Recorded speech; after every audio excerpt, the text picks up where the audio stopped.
Hi, I'm Ron. And I'm Don. And this is the Ron and Don Show. Thanks for joining us today. Very excited to present the second in a two-part series on structural overload.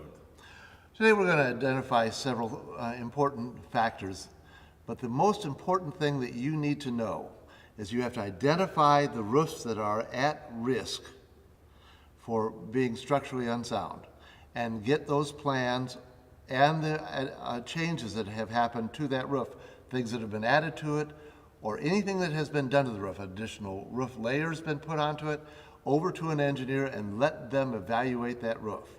If it is a roof that is in climatic conditions where you have to remove snow loads or stuff like that, they can also evaluate the proper procedure for that particular snow load.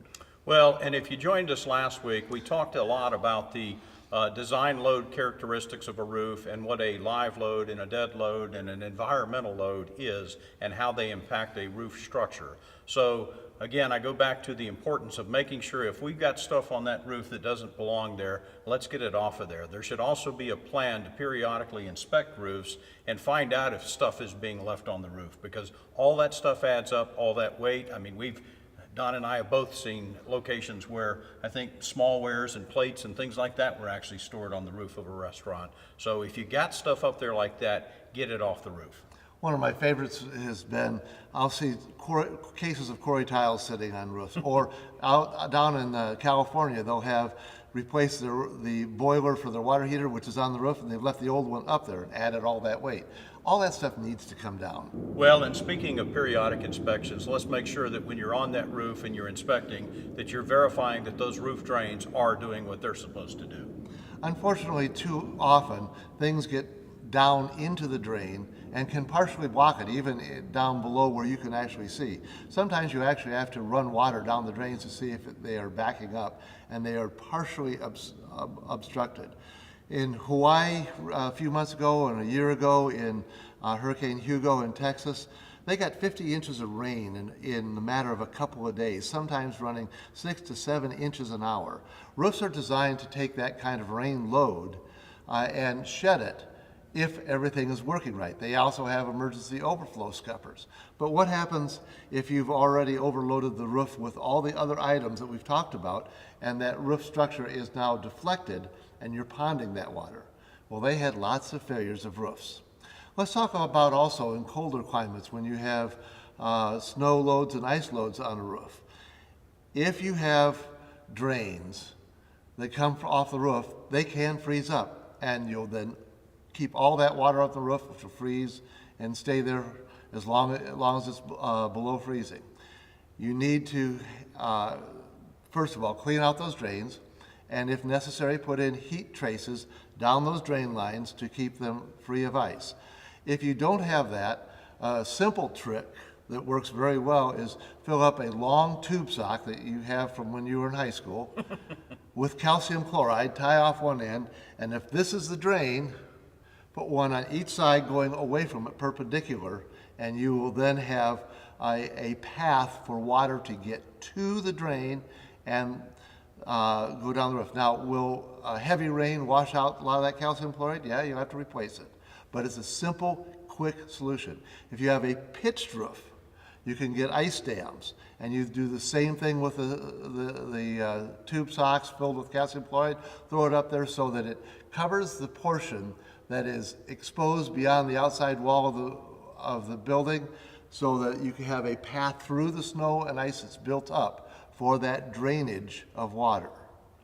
In the first episode, we learned that what Don is describing are the environmental loads that are created from weather events. Another weather event that can create quite an environmental load are the spring and fall snows that tend to be quite a bit heavier than a traditional winter snow, which can be light and powdery. So now you're dealing with spring and fall snows, you're dealing with all the weight of that, and it's very important to know that that snow can have a conduit for melting and dissipating off the roof itself. The chart that you're looking at right now shows you the weight relationships for the different kinds of snowfalls.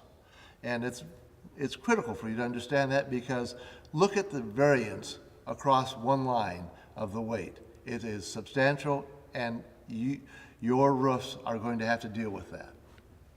Now, When you have snow building up on a roof and you determine that, it's getting hazardous and we got to get it off that roof, this is where your engineer should have had a plan already put together for you on how it should be removed. It's going to have to be removed by hand. I personally always use contractors for this.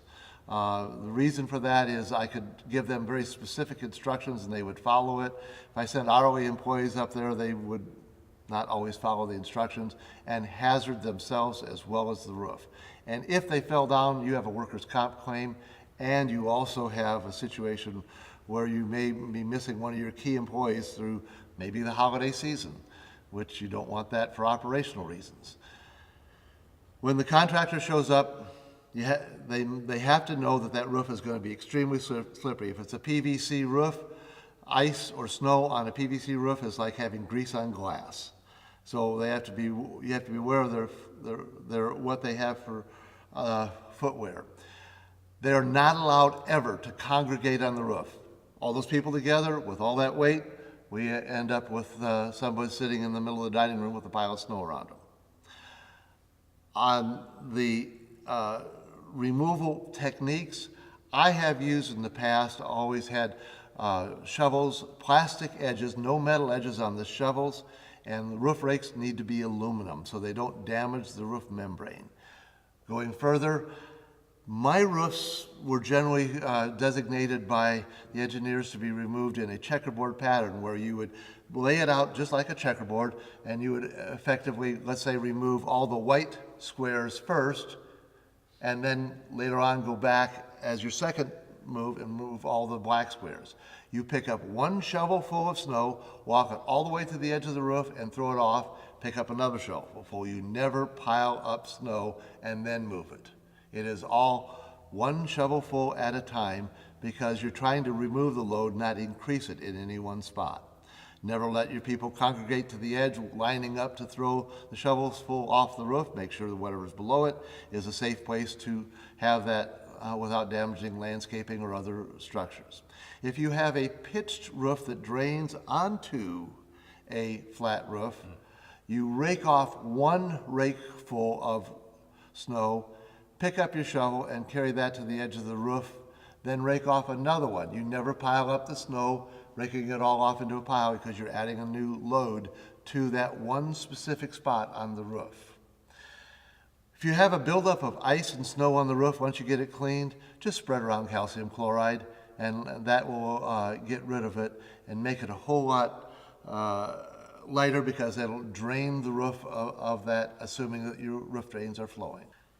In closing, make sure you do surveys of the roof more intensively than you have in the past. In the last few years of my career, I thought, all the buildings I knew that were overbuilt in the 60s and the 70s and the 80s and the 90s, but then I got to thinking back, we started having buildings that had less structural integrity as a result of alloys being needed for the Vietnam War.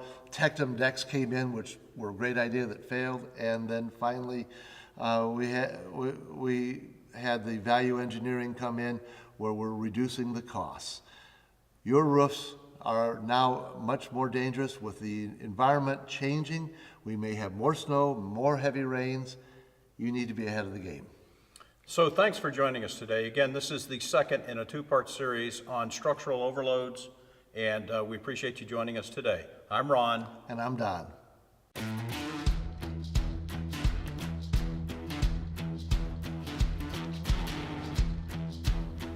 Subscribe.